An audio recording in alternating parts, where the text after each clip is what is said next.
Assalamualaikum warahmatullahi wabarakatuh. Selamat berjumpa lagi di pembelajaran matematika di semester kedua ini. Untuk bab yang pertama pada semester kedua ini, kita akan berbicara mengenai perbandingan. Yang pertama, menentukan perbandingan dua besaran. Nah, untuk menyatakan suatu rasio atau perbandingan terhadap ada tiga cara yang berbeda, yaitu yang pertama dengan menyatakan dalam bentuk pecahan, misalnya 2/3. Cara yang kedua dengan menyatakan dua bilangan yang dipisahkan oleh titik 2, misalnya 2/3. Kemudian cara yang ketiga yaitu dengan menyatakan dua bilangan yang dipisahkan oleh kata dari, misalnya 2/3. Sebagai contoh, dari 150 siswa diwawancarai tentang kesukaan membaca berita, 100 siswa memilih media online dan 50 siswa memilih media cetak. Rasio banyak siswa yang memilih media online terhadap jumlah siswa yang diwawancarai ini dapat ditunjukkan sebagai berikut. Yang memilih online tadi 100 siswa, dari seluruhnya yang diwawancari 150 siswa, sehingga 100 dibanding 150 disederhanakan menjadi 2/3, ditulis dalam bentuk pecahan 2/3 atau dalam bentuk perbandingan 2/3. Sebagai contoh yang kedua, Ita dan Doni adalah teman sekelas.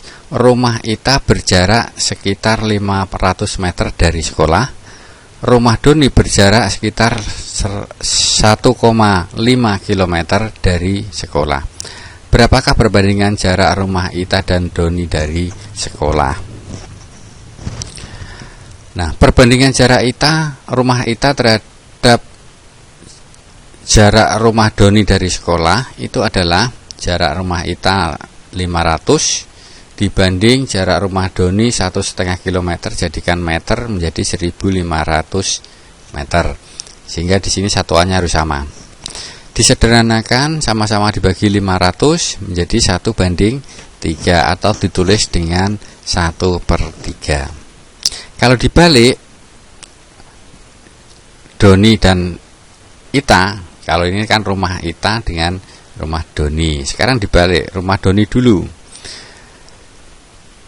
Perbandingan jarak rumah Doni terhadap jarak rumah Ita dari sekolah, ini rumah Doni tadi 1.500 meter dibanding rumah Ita 500 meter, disederhanakan menjadi 3/1 atau 3/1. Nah, ini bisa dinyatakan dengan jarak rumah Doni itu 3 kali jarak rumah Ita dari sekolah.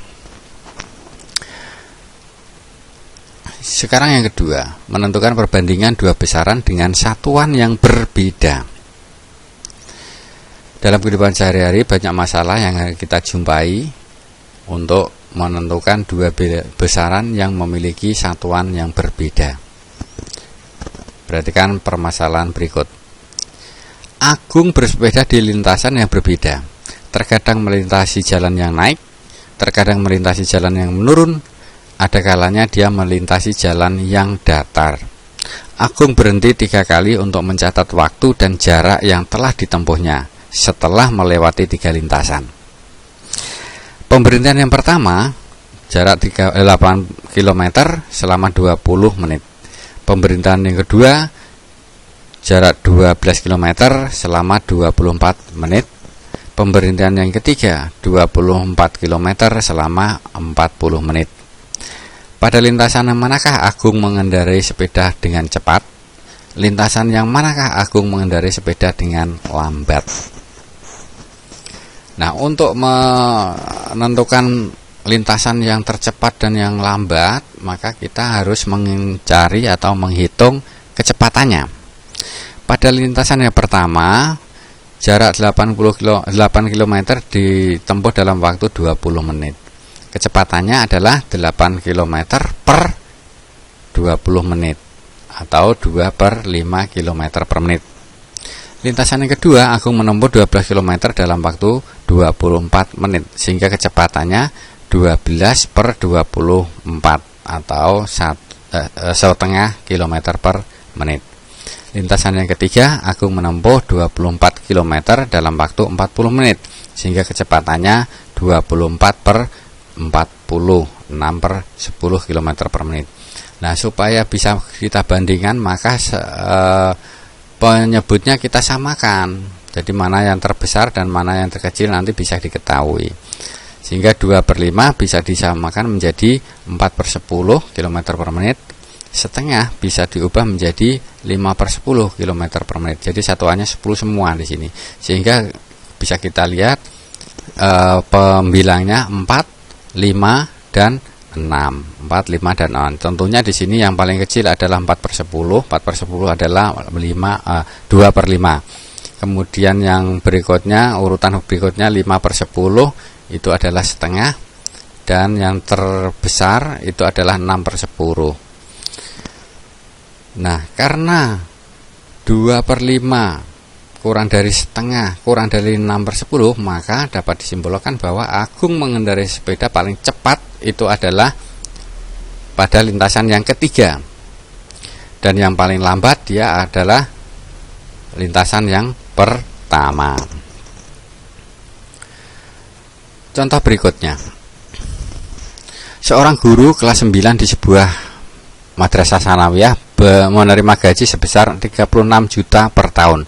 Saat ini kalender sekolah terdapat 180 hari fakultatif dalam setahun. Jika tahun depan sekolah menambah waktu bagi guru kelas 9 menjadi 220 hari, berapakah pendapatan guru tersebut?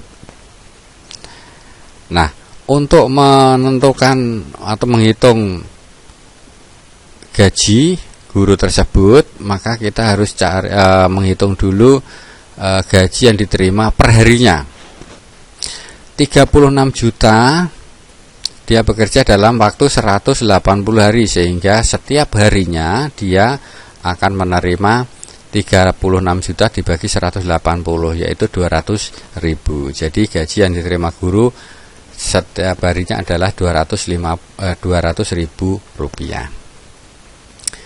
Nah, karena tahun depan ini hari fakultatifnya menjadi 220, maka kita kalikan berapa hari, berapa rupiah per hari dikalikan banyaknya hari, yaitu 200.000 rupiah kali 22 hari menjadi 44 juta.